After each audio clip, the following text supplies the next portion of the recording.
Well, hi, and thanks for joining me in my shop. We're going to be working on the Airline radio, and we're going to be changing the wiring of the auxiliary input, which you can see right there. And I'm going to be including a switch. Here's the little toggle switch I'm going to put in, which is going to switch from the Airline, working like it normally does as a radio, to taking an auxiliary input from, in fact, a satellite radio that's sitting right here. So I have to mount this switch. That's probably the first thing I'm going to do. But I am going to explain a little bit about the wiring choice I've made in the radio. So to do that, we're going to take a little look at the schematic here.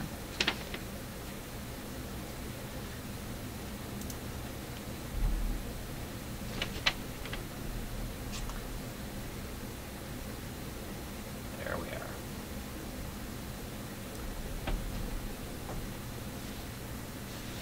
Okay, so currently there is an auxiliary input that's wired into the radio. And basically the auxiliary input comes in and connects right to this spot right here. So that's the volume control there. That's the slider. It takes the audio at varying levels depending upon where you adjust the volume control, feeds it on into this part of the 75 tube, and then on its way out to the speaker.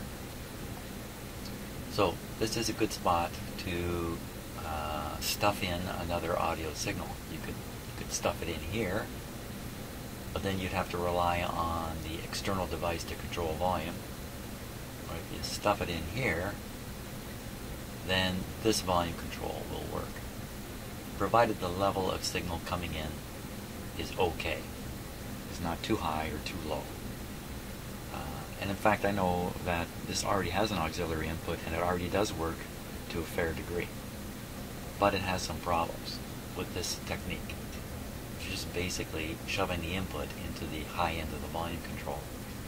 The first problem is the radio is still connected in here. And the radio is still sending a detected audio signal to this point, which is still coming out, and we're hearing it.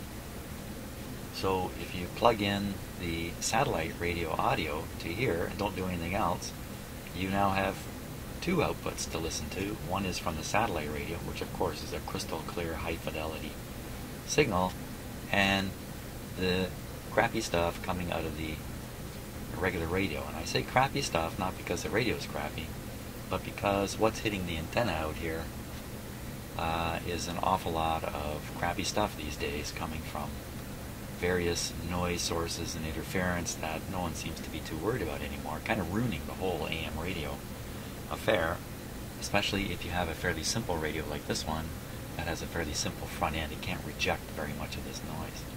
So consequently, when you listen to the satellite radio, you hear hiss, buzz, clicks, and hums, and everything else under the sun, depending upon what kind of interference is reaching the antenna. So this is why I want to install the little switch. I want to install a switch somewhere in the circuit here that will select either the external input, the auxiliary input, or the radio's output, which is right on this wire here basically, so that it's one or the other, not both at the same time. There's a couple other problems with how the auxiliary jack has been wired. We're going to correct all that stuff too. But the primary thing I'm doing is putting in a selector switch, just a single pole double throw switch. Double pole single throw. It's a double pole single throw switch. I always have to think about those things. Now, the question comes, where exactly do I break the output of the radio itself, which is coming along here, finding its way onto this wire right here. So in the radio, the actual wiring is at this point is right here. But all this stuff is joined together on one terminal, a terminal of the volume control. So there's a capacitor, a wire, a resistor. There's three things all tied to this post.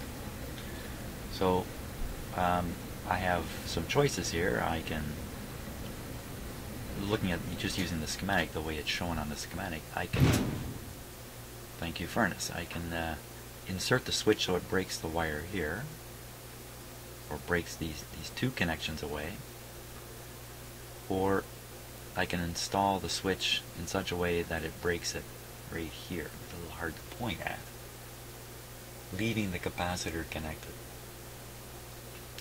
So in terms of the electronics and the sound and all that kind of stuff, I think I prefer to leave the capacitor connected across the volume control. And the beauty of that is that on the schematic, this little piece here is actually a fairly long chunk of wire coming from the top side of the radio through a hole in the chassis and down onto this connection. So I can cut away that wire. Now, another thing you don't want to do when you're doing radio repairs or changes like this is end up with floating connections. I've certainly done it myself a couple of times. It often happens when you try to install new filter capacitors in the power supply, and you end up with not having any terminals to bind all the connections to, and they end up just kind of floating in the radio, which is not very good. The same problem could happen up here. If I cut everything away from this terminal, then these connections will start to kind of float around a little bit, which is not the best way to do things. And if I cut it here, I can extend this wire, make it a little longer, bring it down, pictorially down to the auxiliary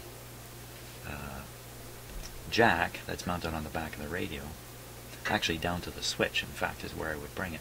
A terminal on the switch, so the wire is again connected to a fixed terminal. It's not floating around, just a kind of a loose connection in the back of the radio. So that's how I'm going to approach it. I'm just going to snip this wire and bring it down to the switch. The other side of the switch, the other pole, will be connected to the auxiliary input, and we'll pick up the signal from the satellite receiver. So throwing the switch will select between this output and the auxiliary, which of course isn't shown on the schematic here because it didn't really exist. So that's the approach. Step one is where to put the switch on the back here. I've been doing a little bit of thinking about this before turning on the video. So there's lots of room inside the back here. I can put this just about anywhere across the back. But what I noticed is there's already two holes drilled here. I don't know what those holes are actually for. They're not threaded or anything. There's nothing in them. And there is space behind them, and relatively close to the plug, which is a bit of a problem, in fact, because if you have the plug sticking out, let me use a big example. Here's a big example of the plug, and the switch here. It's not bad. A little bit of trouble getting your finger in right here.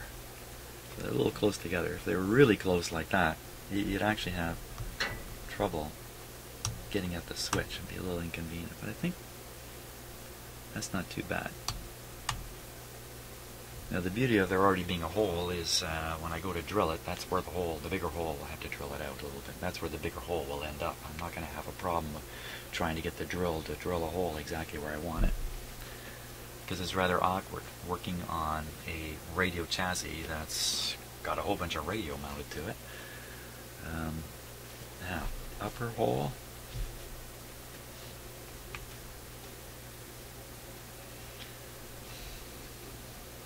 Might fit. Lower hole. Is it too low? No, it's okay. That'll work. Let's take a look underneath the chassis here. A little closer look at these holes, in fact. There you are. So let's look under the chassis.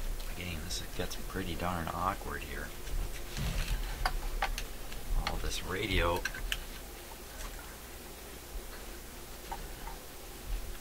mounted here.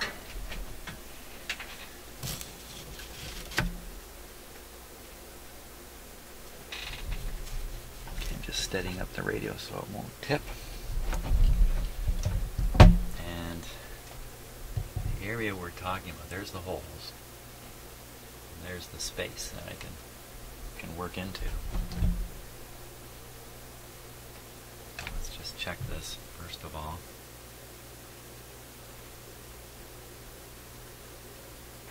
So it's going to sit something like that.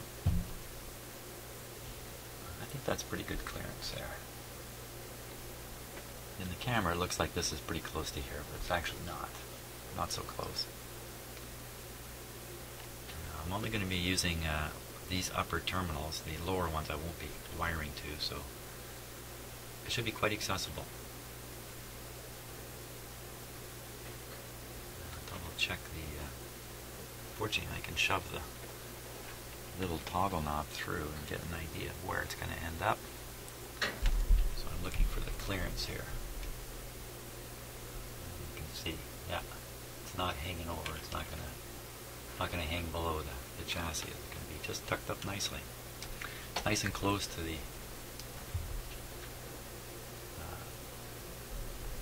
input jack, which is handy too. Now let's go take a look at, while I got the close-up camera, here's the volume control right here. Here's the terminals.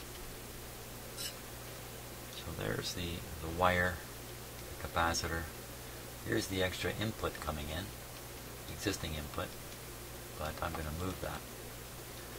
I'm going to get rid of that, attach another wire to this terminal, and bring the wire over to the switch. This wire here is the one I'm going to cut away. And this one too. Unless I use this. Maybe I'm going to use this to come over to the switch. This was installed by the jack installer. It's got a Y joint here, and then the two lines, each with a protective capacitor coming over to the jack, but wired incorrectly to the jack.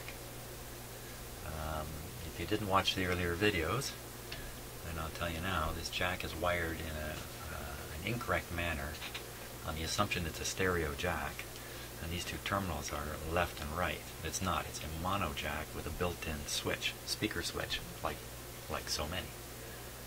So the radio can only produce mono, even though the source, the satellite radio, is stereo. We're going to make up a cord that'll present both left and right channels in a mono format when it gets connected into here. I may leave this jack, or I may replace it. I have some replacements. I tried taking the jack off the radio. I tried to remove the jack from the radio, and I had a lot of difficulty. I couldn't get it off because part of the jack is loose inside. I won't go into an explanation about that, but let's just say that jack may not be coming off of there. Now see that big yellow capacitor? The big yellow capacitor is connected around the back side of the jack, and then the wire from it comes down here, loops around, comes up, and connects to what is a chassis ground point. There's absolutely no value in that component being in there. So again, it's another misunderstanding of how this jack works. I think quite clearly now, in my mind, what happened here is somebody thought the two terminals on the back of the jack here were left and right, and that would make the third one would have to be the ground terminal, which you then ground it in this rather circuitous technique, putting capacitors in everywhere to block any voltage, any DC voltage that might be in the radio. And there is a little bit of DC voltage to worry about here. Go back to the schematic. If we look, you see this line right here coming up with -3 volts on it, up through here, right into the area that we want to connect the signal into. So it does make sense to have a capacitor in the signal line blocking any of this 3 volts from coming out. It's also going to, if you're not careful, didn't do that kind of thing, you potentially remove the 3 volts to short it to ground. I'm not exactly sure how that would affect the operation of the radio, but I don't think it's a good idea myself. So, that some of that 3 volts is making it all the way down through here and up onto the grid. So that's kind of like, looks like the bias voltage for all these tubes. And if you're not careful, you'll knock out the 3 volts all the consequences, I can't be sure, but I won't worry about it because I'm not going to do that. I'll continue to use the capacitors. It's a bit of a question as to whether those are big enough capacitors there. They're pretty tiny. So, first step on this is drill a hole in the radio. Not the most pleasurable task to do.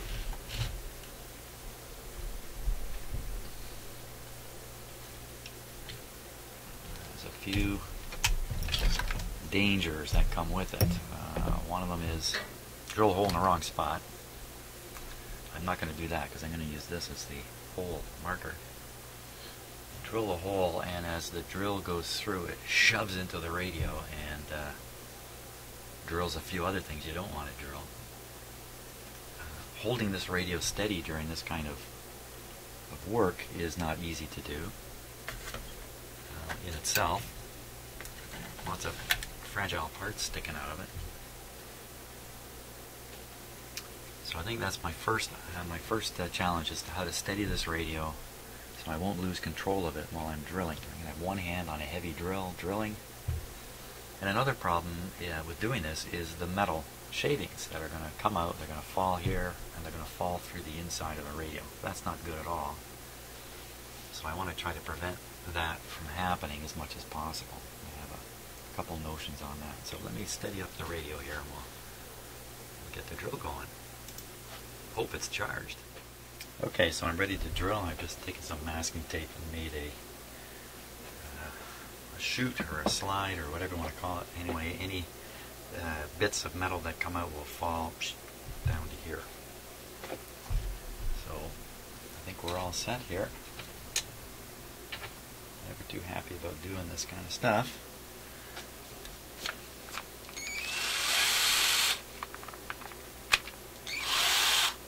I think my battery's going to go dead too in the middle of this, unfortunately. You can see how I've steadied up the radio here using a large vise. It's not 100%. I still have to hold it with my hand.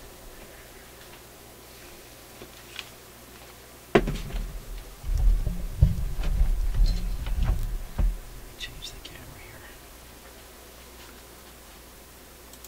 I won't be completely in front. Here we go.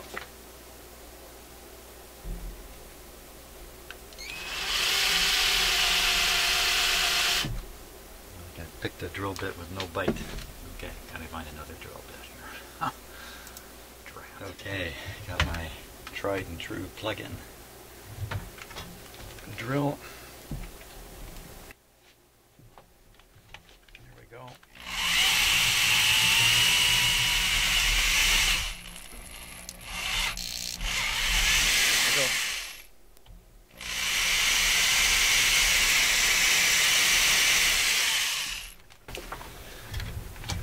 There we go.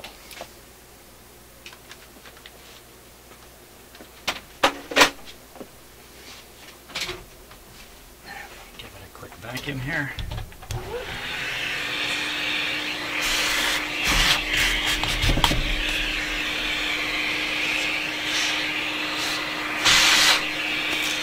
Oop.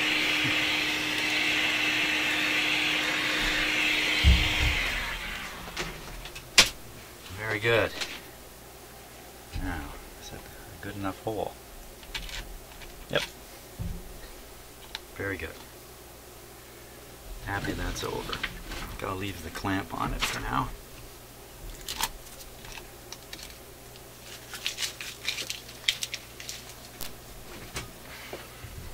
Let's see if we...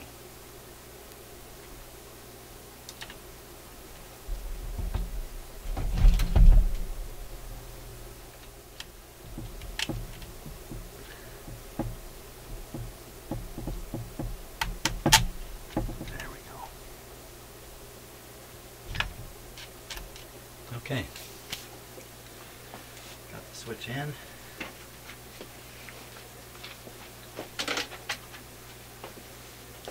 have to find myself a lock washer here.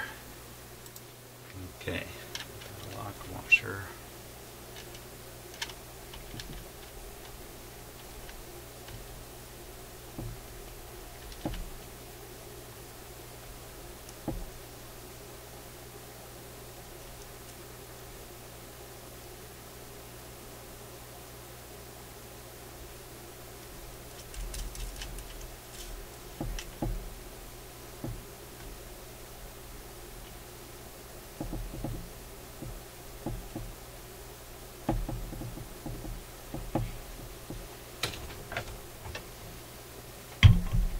Okay, I'm going to want to lock that down pretty darn tight.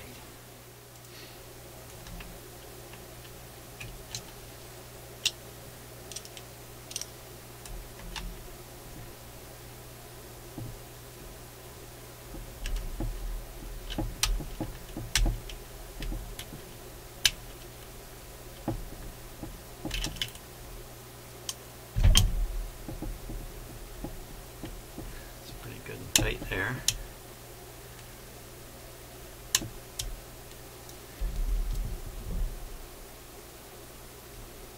There it is.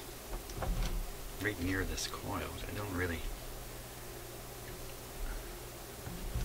like so much, but I think it's going to be just fine. So there we are. Yeah, locked in quite tight. Good. Okay, so the next thing is to plan out my next moves here.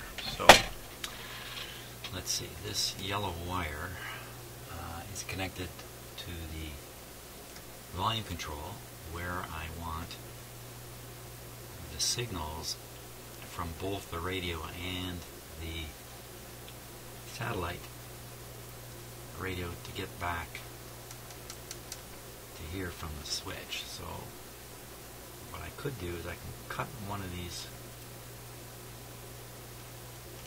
I was saying I thought these were a little small. I could parallel them. Cut these wires off the connector here up here. Parallel them and connect them to the center post of the switch. And that gives me the feedback. Mind you, that puts the radio through the little capacitor there. That might not be a good idea.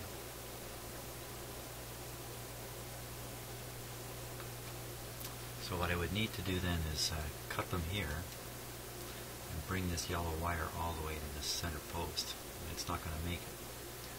So I need to get a new wire, remove this yellow one, run it from the top of the volume control right to the center post of the switch.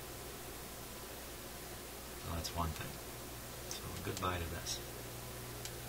I'll leave it connected here for now. And then I need to cut away this wire, the radio signal wire, if you like. Pull it over this way. It's not going to make it. So I'm going to need to extend it. I need to get a little bit of wire, splice it on here, shrink sleeve it, extend it over to here. One of these two terminals. And then, excuse me, a single wire from here up to here, and I could use these capacitors, or I could put a bigger one in from here to here. Why not use a bigger capacitor? Why rely on those little guys? They are feeding into a pretty high impedance circuit, so it shouldn't take much capacitance to do the trick. Somebody picked those before, but the person who picked them made a number of errors. Maybe he didn't pick the right size capacitors either. What if I put a huge honking capacitor in there? What does it matter? It doesn't really. Bigger is better. So I could use this one, which is sitting here available for use, because I'm going to cut this away. It's doing nothing. And I could actually just cut it and lift the wire up to here, let's say. Is that really long enough to do that? The capacitor is really tucked in there. How did they ever get it in there? Wow.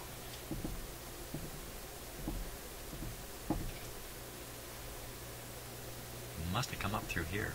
I tuck it in there. So with any luck, I can leave it. It's got a nice long piece of wire down here, which I can just disconnect and loop it back to here. Again, it's a kind of a long journey to get from here to here. These little it's more attractive to remove this capacitor completely, get another capacitor, fit it right in here somehow, fit it maybe in here, down here, fit along here, and up to there. something a little smaller than this, but bigger than this. That'll give me the isolation I'm looking for to block any DC from making it back into the satellite radio. And that should pretty well do it. So let me just go over that once again, make it sure it's clear in my head. Got the yellow wire, extend the radio signal wire over to here, bring another wire from here to the center post, and then bring a wire from, I think it's this terminal. This is the actual signal terminal here, up to here, but not just a wire, a capacitor right in through here. I think that's the plan.